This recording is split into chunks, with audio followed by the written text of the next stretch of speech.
இன்னைக்கு நம்ம த promise Neverland 12th episode தான் பார்க்க போறோம். எபிசோட் ஓப்பனிங்ல அந்த ஃபில்லுங்கிற பையனும் அந்த எரிஞ்சிட்டு இருக்கிற வீட்டு பக்கத்துல தான் இருப்பானா. ரே கூட அப்படியே சவுத் மேல ஏறி நின்னுகிட்டு, ஆமா 5 வயசு கீழே இருக்கிற பசங்க யாரையும் காணாமேன்னு சொல்லும்போது அப்பதான் எம்மா சொல்றான், இந்த மாதிரி நான் எல்லாரையும் தான் கூட்டிட்டு போகலான்னு இருந்தேன், பட் இருந்தாலும் எல்லாரையும் நீ கூட்டிட்டு போக முடியாதுன்னு சொன்னேல, அதை கொஞ்சம் யோசிச்சு பார்க்கும்போது அதுவும் நியாயம் மாதிரி தெரிஞ்சதுன்னு. ஆக்சுவலி ஏற்கனவே நம்ம எம்மா, டான், கில்டா இவங்க 3 பேரும் இதை பத்தி டிஸ்கஸ் பண்ணிருப்பாங்களாம். எம்மாவும் டானுமே கண்டிப்பா எல்லாரையும் கூட்டு போகலாம் அப்படிங்கிற மைண்ட் செட்ல இருந்திருப்பாங்க. ஆனா கில்டா தான் எனக்கு என்னமோ ரே சொல்றதுல ஒரு பாயிண்ட் இருக்குதுங்கும் போது அடிஷனலா நம்ம இருக்கிற இடத்துல மட்டும்தான் குழந்தைங்களாம் என்ன, மத்த பிளான்ட்லயும் குழந்தைங்களா இருக்கிறாங்கல்ல, அவங்களையும் நம்ம காப்பாத்தணும்ல, எல்லாரையும் காப்பாத்தணும்னா ஏதோ ஒரு பிளான் பெருசா வேணும்லன்னு சொல்லும்போது, அப்படின்னா இவங்க 6 வயசு வரைக்கும் குழந்தைங்க இங்க இருக்கிறது வந்து சேஃப் தான். சோ அப்படின்னா 6 வயசுக்கு மேல இருக்கிற குழந்தைங்களை மட்டும் கூட்டிட்டு போகலாம் அப்படிங்கிற ஐடியாக்கு வந்துருப்பாங்க. சோ அதனால என்ன பண்ணலாம் அப்படின்னு யோசிச்சவளும் அப்புறம் தான் அந்த ஃபில்லுங்கிற அந்த குட்டி பையன் இருக்கிறான்ல, அவனை கூப்பிட்டுக்கிட்டு இந்த விஷயங்கள், இந்த வீடு இப்படி மான்ஸ்டர் இதெல்லாம் பத்தி சொல்லும் போது அந்த ஃபில்லுக்கும் புரியுது. ஏன்னா அவனும் கொஞ்சம் புத்திசாலியான ஒரு பையன் வச்சுக்கோங்களேன். சோ அதனால ஏற்கனவே நான் சில வார்த்தைகள்லாம் கேள்விப்பட்டிருக்கேன். ஏதோ ஹார்வெஸ்ட்மாங்க, நார்மல் இங்க இருந்து போனதுல இருந்து நீங்க அம்மாவோட மூஞ்சியை பார்க்கறதுக்கு கூட ரொம்ப பயந்துகிட்டு இருந்தீங்க. சோ அந்த மாதிரி நிறைய விஷயங்கள் பார்க்கும்போது எனக்கு ஏற்கனவே கொஞ்சம் சந்தேகமா இருந்துச்சு. இப்ப நீங்க சொல்லும் போது அந்த சந்தேகம் கன்ஃபார்ம் ஆயிடுச்சுன்னு. அப்படின்னா நார்மன், கோனி இருக்கிற எல்லாருமே இறந்து போயிட்டாங்களான்னு சொல்லி பயங்கரமா ஃபீல் பண்ணியிருந்திருப்பான். சோ இப்போதைக்கு 5 வயசு கீழே இருக்கிற பசங்க எல்லாரையும் விட்டுட்டு வந்திருக்காங்கல்ல, அதுல இந்த வீட்டை வந்து நெருப்பு வச்சதும் கூடவே இப்படி நம்ம மான்ஸ்டர்லாம் இருக்குது, அம்மா எதிரி அப்படிங்கிற மேட்டர் வந்து அந்த ஃபில்லுங்கிற ஒரே பையனுக்கு மட்டும் தான் தெரியும். ஈவன் அந்த ஃபில்லு கிட்ட ஒரு பெரிய பொறுப்பை கூட ஒப்படைச்சிருப்பாங்க. என்னன்னா இப்போதைக்கு இந்த இடத்துல வந்து 5 வயசுல இருக்கிற பசங்க ஒரு 3-4 பேர் தான் இருக்கிறாங்க. சோ நீங்க 3-4 பேர் வந்து கொஞ்சம் நல்ல மார்க் வாங்குனீங்க அப்படின்னா உங்களை வந்து 6வது வயசுலயே ஷிப் பண்ணாம 12 வயசு வரைக்கும் வெயிட் பண்ணுவாங்க. சோ இதே டைம்ல இன்னும் மத்த குழந்தைங்க எல்லாமே 4 வயசுல தான் இருப்பாங்கன்னா அவங்களை ஷிப் பண்றதுக்கு இன்னும் 2 வருஷமா தான் ஆகும். சோ அந்த 2 வருஷம் எனக்காக நீ வெயிட் பண்றியான்னு கேட்க, கண்டிப்பா எங்களை நீங்க விட்டுட்டு போங்க, நான் இருக்கிற எல்லாரையும் பாத்துக்கிறேன் அப்படின்னு சொல்லி இருந்திருப்பான். சோ அதுதான் எம்மாக்கு இன்னொரு தைரியம் கொடுத்திருக்கும். கண்டிப்பா இன்னும் 2 வருஷத்துல நம்ம திருப்பி வரோம், வந்துட்டு இங்க இருக்கிற மொத்தம் 5 பிளான்ட்ல இருக்கிற எல்லா குழந்தைங்களையும் காப்பாத்தி கூட்டிட்டு போகிறங்கிற தைரியம். ஆனா அதுவே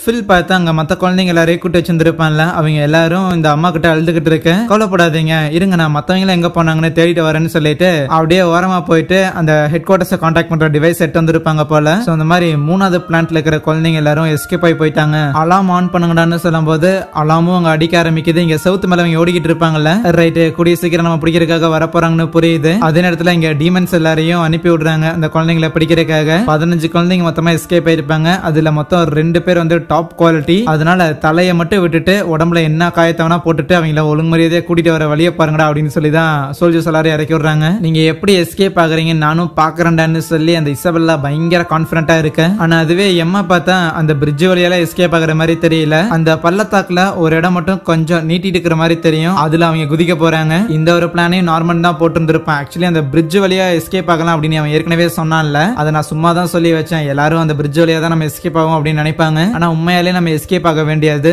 அந்த பள்ளத்தாக்குல இருக்கிற அந்த சின்னோண்டு அந்த இடம் மட்டும் தான். என்ன இங்க இருந்து ஷிப் பண்ணதுக்கு அப்புறம் உங்களுக்கு ப்ரிப்பேர் ஆகிறதுக்கு 2 மாசம் டைம் இருக்கும், பார்த்து பண்ணுங்கடான்னு சொல்லியிருப்பான். ஆனா எப்படி இதை தாண்டி போக போறோம்னு ரே பயப்பட, கில்டா அதுக்கெல்லாம் நாங்க ட்ரைனிங் எடுத்துட்டோம் மாமேன்னு சொல்ல. சோ ரொம்ப தூரத்துல இருக்கிற ஒரு மரத்து மேல எப்படி கயிறு கட்டுறதுன்னு சொல்லி ஏற்கனவே டான் வந்து பயங்கர பிராக்டிஸ் பண்ணிருப்பான். அதை இந்த இடத்துல பிசுரே இல்லாம பயங்கர பெர்ஃபெக்ட்டா எக்ஸிக்யூட்டும் பண்ண, கயிறு ஸ்ட்ராங்கா இருக்குமா என்னங்கிற ஒரு கேள்வியும் இருக்க, நம்ம டான் தான் முதல்ல அந்த கயிறு மூலமா டிராவலும் பண்றான். அவன் தான் இருக்கிற குழந்தைங்களே பயங்கர பெருசான ஆள், அவனையே தாங்கிருச்சுன்னா மத்த குழந்தைங்களா ஜுஜூபி. ஈவன் அங்க இருந்த 2 பசங்க இந்த வாட்டர் பாட்டில்ல வந்து ஏர் எல்லாம் ஃபில் பண்ணி ஏதோ ராக்கெட் மாதிரி லான்ச் பண்ணி விளாண்டு இருந்திருப்பானுங்களா, இதை ரே கவனிச்சிருந்திருப்பான். பட் அவனுங்க விளாடல. அது மூலமா இன்னொரு ஒரு கயிறை வந்து அந்த இடத்துல அனுப்பி விட, அந்த இடத்துல இன்னும் ஒரு 2-3 ஜிப்லைன் ரெடி பண்றானுங்க. பசங்க எல்லாரும் ரொம்ப அசால்ட்டா அந்த ஜிப்லைன்ல போக, இதை ஏற்கனவே பிராக்டிஸ் பண்ணிருக்கிறதையும் நம்ம அப்பதான் கவனிக்கிறான். அதெல்லாம் அதுக்காகடா பண்ணீங்கன்னு. அண்ட் எப்படி அதெல்லாம் பண்றீங்கன்னு ஷாக் ஆக நம்ம நார்மன் பக்கத்துல வந்து நின்னுகிட்டு ரே கிட்ட பேசுற மாதிரியான ஃபீல் அவனுக்கு ஏற்படும். ரைட், உன்னை தவிர வேற எவனும் இது பண்ணிருக்க மாட்டானு ரேக்கு புரியுது.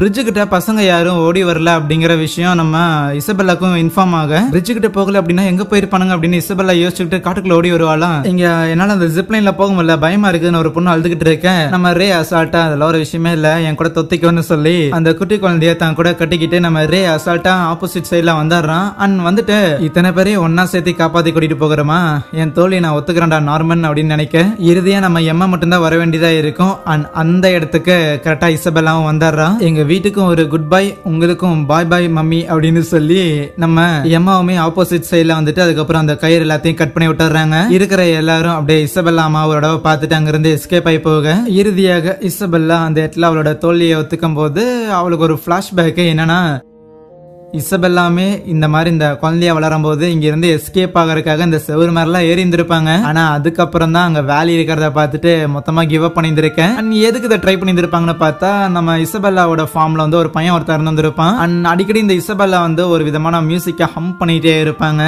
அந்த மியூசிக் வந்து அந்த பையன் தான் போட்டதா இருக்கும். அந்த மியூசிக் எங்களுக்கு ரொம்பவே பிடிச்சிருந்திருக்கும். இந்த ஃபார்ம்ல எல்லாமே நல்லதா தான் போகுது அப்படின்னு இருக்கும்போது ஒரு டைம்ல அந்த பையனை இங்க இருந்து கூட்டிட்டு போக வேண்டியதா இருக்குமா, கிளம்ப வேண்டியதா இருக்கும். அந்த பையன் இங்க இருந்து போறது நினைச்சு நம்ம இசபெல்லா பயங்கரமா ஃபீல் பண்ணிருப்பாங்களா. சோ அவங்களுக்கு இருக்கவே அதுக்கப்புறம் பிடிச்சது கிடையாது. ஆனா அதுக்கப்புறம் தான் எஸ்கேப் ஆக பார்க்கும்போது அந்த இடத்துல அந்த வேலி இருக்கிறதையும் கவனிச்சிருப்பாங்க. ஆனா அங்க இருக்கிற கேர் டேக்கரும் பெருசா கவலை எல்லாம் படல. குட்டி பாப்பா கீழே இறங்கிடு, இதெல்லாம் தேவையில்ல அப்படின்னு சொல்லி அடுத்தது இசபெல்லாவை ஷிப் பண்ற டைம்ல தான் பார்த்தா அந்த கிராண்ட்மா வந்து இசபெல்லாவை மீட் பண்ணிட்டு அடுத்து நீ ஒரு மதர் ஆகிறியான ஆப்ஷன் கொடுத்துருப்பாங்க. அந்த ஒரு ஆப்ஷனை இசபெல்லா அக்செப்ட் பண்ணியிருப்பா. சோ அதுக்கப்புறம் ட்ரைனிங் எல்லாம் போயிட்டு அவங்கள ஆர்டிபிஷியலா இம்ப்ரெக்னன்ட் பண்ணியிருப்பாங்க. சோ இந்த மாதிரி அம்மாவா வர கேண்டிடேட்ஸ் எல்லாரையும் வந்து ஆர்டிபிஷியலா பிரெக்னன்ட் பண்ணி அது மூலமா தான் குழந்தைங்களை வந்து ப்ரொடியூஸ் பண்றானுங்க. அதுக்கப்புறம் இந்த பிளான்ட் 3 அவங்களோட கண்ட்ரோல்ல கொடுத்துருப்பாங்களா. சோ அப்படியே ஓகே இனிமேலாவது இந்த இடத்துல ஜாலியா வாழலாம் அப்படின்னு நினைச்சிட்டு இருக்கும் போதுதான் யாரோ ஒருத்தங்க அவங்க அடிக்கடி ஹம் பண்ற அந்த மியூசிக்க ஹம் பண்ற மாதிரி இருக்குமா. யாரு இது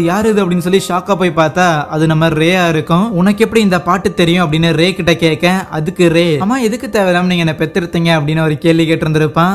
எஸ், இசபெல்லாவோட குழந்தை தான் நம்ம ரே. அந்த கேள்விக்கு இசபெல்லாவும் மத்தவங்களை விட அதிகமா வாழ்றதுக்காக தான், வேற எதுக்காகன்னு பதிலும் சொல்லியிருந்திருப்பாங்க. சோ ஒரு அம்மாவா இருக்கிறதோ இல்லனா இங்க இருந்து எஸ்கேப் ஆகாம இருக்கிற இந்த ஒரு மென்டாலிட்டி தான் நமக்கு அமைதியை கொண்டு வரும் அப்படின்னு இசபெல்லா நினைச்சாங்க. ஆனா அதிக நாள் வாழ்றதுக்கு இந்த மாதிரி ஒரு அம்மாவா தான் இருக்கணும் அப்படிங்கிற அவசியம் கிடையாதுங்கிறத ஒரு 15 பேர் ப்ரூவ் பண்ற மாதிரி இங்க இருந்து எஸ்கேப் ஆயிருந்திருக்காங்க. சோ அதனாலேயே இசபெல்லா அவங்களோட தோல்வியை ஒத்துக்கிட்டு கமான் உங்க லைஃப் அது இதுக்கு மேல பெட்டரா இருக்கும் நான் நம்புறேன்னு நினைக்கிறேன். அதுக்கப்புறம் இசபெல்லா மத்த குழந்தைங்களை வந்து பார்க்கும்போது ஃபில் பையன் கேட்பான், ஆமா மத்தவங்க எங்க போனாங்க, ஏன் அவங்கள கூட்டிட்டு வரலன்னு. அவங்க எல்லாம் அதெல்லாம் சக்சஸ்ஃபுல்லா எஸ்கேப் ஆயிட்டாங்க அப்படின்னு சொல்லிட்டு அந்த குட்டி குழந்தைங்க எல்லாரையும் போர்வையெல்லாம் போத்தி விட்டு அதே இடத்துல படுக்க வைக்க, ஆனா இவங்களும் காட்டுக்குள்ள அப்படியே பயங்கரமா ஓடி வந்திருப்பாங்கல்ல. இறுதியா எப்படியோ இந்த இடத்துல இருந்து நம்ம பொழிச்சிட்டோம் அப்படின்னு சொல்லிட்டு அந்த காட்டை விட்டு கொஞ்சம் வெளியே வந்தா இன்னும் பெரிய காடு இருக்கும். ஆனா அதுக்கு முன்னாடி புதுசா ஒரு விடியல் ஒண்ணு பிறக்க அங்கே இந்த ஒரு சீசனையும் முடிக்கிறாங்க. சோ இதோட சீசன் 1 முடியுது. அடுத்த சீசன் 2ல பார்க்கலாம். So yeah, thank you.